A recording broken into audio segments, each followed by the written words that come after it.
Karakoyunlu hükümdarı Cihanşah Mirza, 1461'de Uzun Hasan'a bir elçi göndererek barış teklif etmişti. Bir yandan doğuda aleyhine genişleyen Timurlara karşı mücadele ederken, diğer yandan oğulları Pir Budak ve Pir Ali'nin isyanı ile uğraşıyordu. 1467'de Pir Budak'ı bertaraf ettikten sonra barış antlaşmasını bozarak 1467'de Uzun Hasan'ın üzerine saldıran Cihanşah yenildi ve hayatını kaybetti.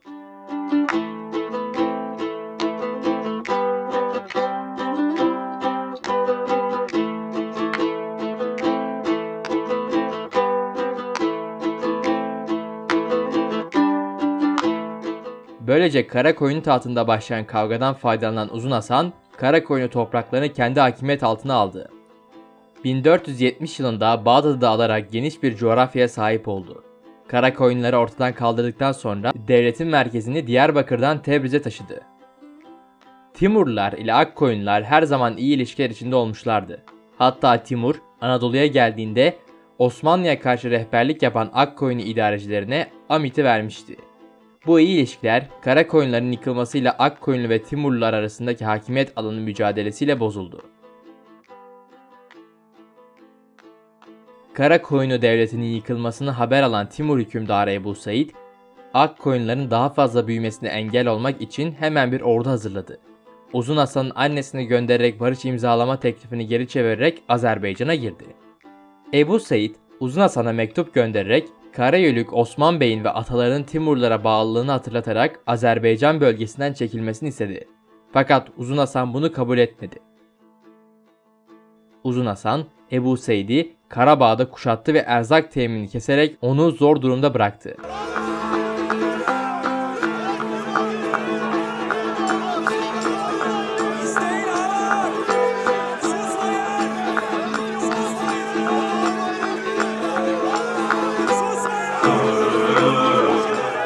Askerleri isyan etmeye başlayan Ebu Said 1469'da Horasan'a dönerken yolda baskına uğradı.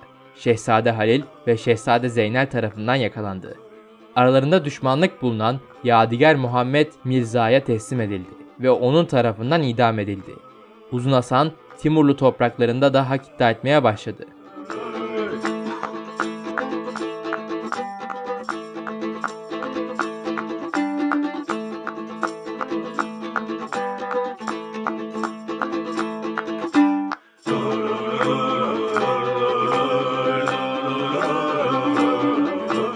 Öndeki en büyük engel Yadigar Muhammed Mirza ve Hüseyin Baykara'ydı. 1469 yılında Uzun Hasan ve Hüseyin Baykara, Yadigar Muhammed Mirza'ya karşı müttefik oldu ve Hüseyin Baykara Uzun Hasan'ın vasallığını kabul etti. Yadigar Muhammed iç muhalefetle bir gece darbesiyle indirilerek yerine Hüseyin Baykara geçirildi ve Hüseyin Baykara Akkoyunlu vasallığını tanıdı. 1472 yılına gelindiğinde Uzun Hasan kendisini bölgenin önemli güçlerinden sayıyordu. Bu Osmanlı ve Memlük ile mücadele etmek anlamına gelmekteydi. Memlüklülerle asıl mücadele sebebi Osmanlılara karşı müttefik olduğu Venedik'in göndereceği yardımları alabilmek için Akdeniz'e açılan koridor ihtiyacındandı. Uzun Hasan Memlük valilerini tehdit ve taciz etmeye başladı. Aynı zamanda Dulkadiroğullarına mektup göndererek kendisine bağlanmasını istiyordu.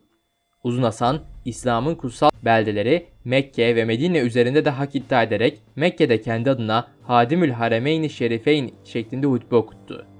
1472'de Memlük üzerine harekete geçti.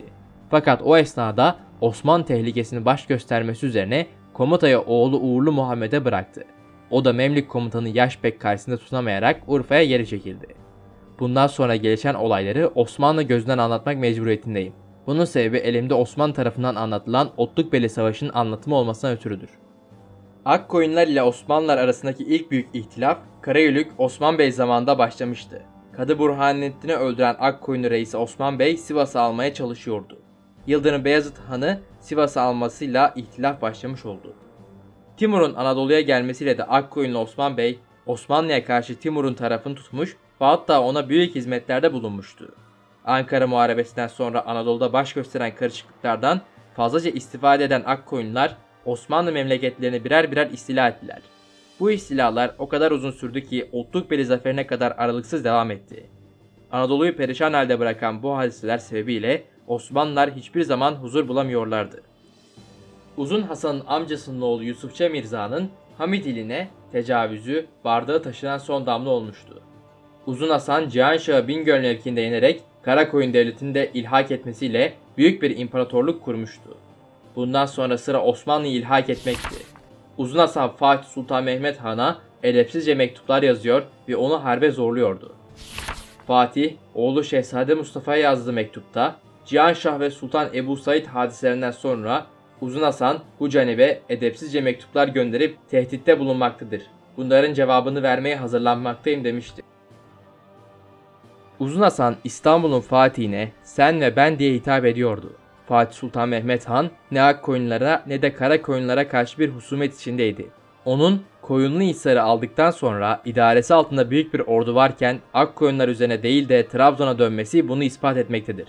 Halbuki Uzun Hasan her fırsatta Osmanlı mülkünü yıkmak için akla hayale gelmedik işler yapıyordu. Uzun Hasan Fatih'ten sonra dünyanın en güçlü hükümdarlarından biriydi. Avrupa devamlı surette ondan yardım bekliyordu. Trabzon Rum İmparatoru, Mısır Memlük Devleti, Venedik ve Papa ile ittifaklar kuran Uzun Hasan, Osmanlı Devleti'ni ortadan kaldırmak için elinden geleni yapmıştı. İstanbul'a bir elçi göndererek Karaman eyaleti ve Trabzon sancağının kendisine bırakılması ile büyük ittifaktan ayrılacağını bildirdi. Sultan Mehmet Han, kılıcıyla fethettiği toprakları sebep ne olursa olsun anlaşma ile başkalarına verecek bir hükümdar olmadığından teklifi reddetti. Yapılacak savaş bir ölüm kalım mücadelesi, bir bakıma kim cihan hükümdarı olacak çarpışmasıydı ve bu mücadele Osmanlı Akkoyunlu Harbi üzerinde düğümlenmişti. İki devlet arasında ilk çatışma Ömer Bey kumandasındaki Akkoyunlu kuvvetlerinin Karaman Beyleri Bir Ahmet ve Kasım Beyler de yanlarında olduğu halde Tokat Kalesi'ni tahrip ve yağma etmesiyle başladı. Baskından sonra bu kuvvetten 20.000 kişilik bir kuvvet ayrılarak Yusufça Mirza'nın kumandasında Karaman topraklarına girdi. Bölgede bulunan Gedik Ahmet Paşa elindeki küçük kuvvetlerle bunlara karşı koyamayacağını anlayınca Karaman valisi Şehzade Mustafa'nın yanına çekildi. Fatih'in emriyle Anadolu Beylerbeyi Davut Paşa da bu kuvvetlere katılınca Karaman valisi Şehzade Mustafa süratle hareket ederek Kıreli mevkine geldi. Yusufça Mirza, Osmanlı ordusunun bu kadar kısa zamanda harekete geçebileceğini tahmin edemediğinden Kıreli Meydan Muharebesi'nde büyük bir hezimete uğradı. Birçok Türkmen beyi bu harpte öldü. Yaralı olarak ele geçirilen Yusufça Mirza da diğer esirler ile birlikte İstanbul'a gönderildi.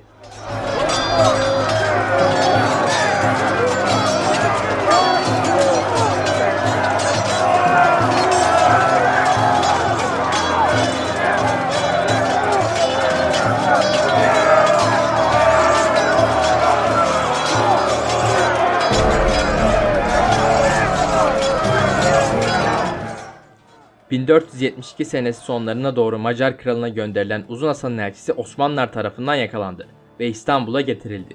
Uzun Hasan Avrupalı müttefikleriyle sıkı temas halindeydi ve ittifakını kuvvetlendirmeye çalışıyordu. Elçiyi sorguya çeken Fatih, Akkoyunlu devletinin işini bitirdiği takdirde Avrupa'nın kendisine boyun eğeceği neticesine vardı. Uzun Hasan'la ittifak edecek bir Avrupa Haçlı ordusu Osmanlı Devleti için felaket olurdu. Durumu çok iyi bir şekilde değerlendiren Fatih Sultan Mehmet, 1473 kışını harp hazırlıklarıyla geçirdi. Çanakkale Boğazı'nı Venedik'ten gelebilecek saldırılara karşı tahkim etti ve Osmanlı donanmasını Boğaz'da hazır bekletti. Diğer taraftan Uzun Hasan, Osmanlılara karşı Mısır Memlük Devleti ile anlaşmak istediyse de aralarındaki menfaat çatışmasından dolayı bunu başaramadı. Sultan Mehmet, Uzun Hasan'ı Venedik'e gönderdiği bir mektubu da ele geçirerek Mısır Memlük Sultanı'na gönderdi. Bu mektupta Uzun Hasan, Osmanlı ülkesinde olduğu gibi Mısır toprakları üzerinde de gözü olduğunu açıklıyordu. Uzun Hasan, Fatih ile olan mücadelesinde kendi süvari kuvvetiyle Avrupalı dostlarının deniz kuvvetlerine güveniyordu. Ancak Uzun Hasan, Osmanlı Devleti'nden birkaç kere daha geniş bir ülkeye sahip olmasına rağmen idari ve askeri teşkilat bakımından çok gerideydi. Harp hazırlıklarını tamamlayan Fatih Sultan Mehmet Han, oğlu Şehzade Cem'i Rumeli'nin muhafızasına tayin ederek Edirne'ye gönderdi ve 11 Nisan 1473 günü sefere çıkmak üzere ordusuyla Üsküdar'dan hareket etti. Fatih Sultan Mehmet'in kumandası altındaki Osmanlı kuvvetleri 10.000 Yeniçeri, 10.000 Azap ve 60.000 tımarlı sipahi olmak üzere 80.000 civarındaydı. Devrine göre mükemmel tesis edilmiş Osmanlı ordusunun Sivas'a geldiğini haber alan Uzun Hasan, Harput'tan 100.000 süvari ile kuzeye hareketle Erzincan civarına gitti. Birbirlerini imha etmeye kesin şekilde kararlı iki ordu Otlukbeyli sahrasında karşılaştı. Osmanlı ordusu 11 Ağustos 1473 Çarşamba günü Tercan civarında sarp bir yer olan Üç Ağızlı adlı mevkide ordugah kurdu. Öğle vakti Fırat Havzası'nı Çoruh'tan ayıran Otlukbeyli ismiyle anılan tepelerde Uzun Hasan'ın Gavur-İshak kumandasındaki birlikleri göründü. Davut Paşa ile Mahmut Paşa Gavur-İshak'ın üzerine gönderildi. Otlukbeyli tepelerini tutmuş olan Uzun Hasan böylece Osmanlılara zor bir alanda savaşa mecbur tutmuştu. Davut Paşa şiddetli bir hücumla Gavur-İshak'ın tepeden aşağı inip yolları kontrol altına almasını engelledi ve tepeye çıkıp savaş nizamı almayı başardı.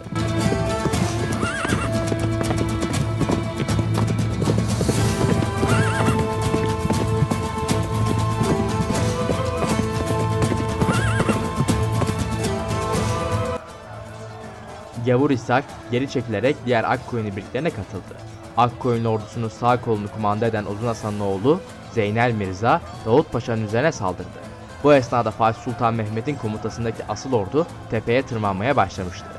Davut Paşa'nın Anadolu askerleriyle birlikte Akkoyunları oylaması sayesinde ilk olarak Şehzade Mustafa Düzce'ye çıkıp Zeynel Mirza'ya saldırdı. İki ordu arasında şiddetli bir savaş başladı.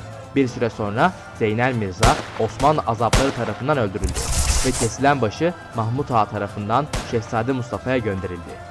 Böylece Akkoyunlu ordusunun sağ cenahı çöktü ve Şehzade Mustafa sol kol askeri ve diğer Osmanlı kuvvetleriyle Akkoyunlu ordusunun merkezini kumanda eden Uzun Hasan'ın üzerine yüklendi. Osmanlıların ricat etmesi halinde kaçanları imha etmek, Akkoyunlu ordusu zor duruma düşerse çevirme harekatıyla onları arkadan vurmak üzerine babasından emir alan ve Akkoyunlu ordusunun sol kolunu idare eden Uğurlu Mehmet Mirza, Şehzade Beyazıt'ın taarruzu karşısında biraz geri çekildi.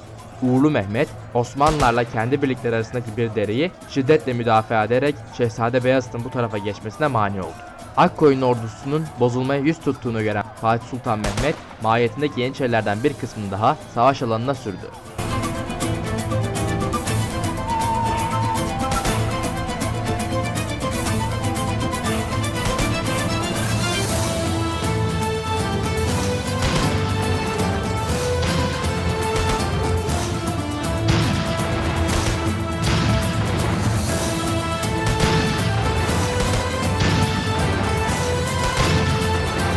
Uzun Hasan artık mukavemetin mümkün olmadığını anlayarak kendisine çok benzeyen Pir Mehmet Bey'i yerine bırakıp hızla kaçtı.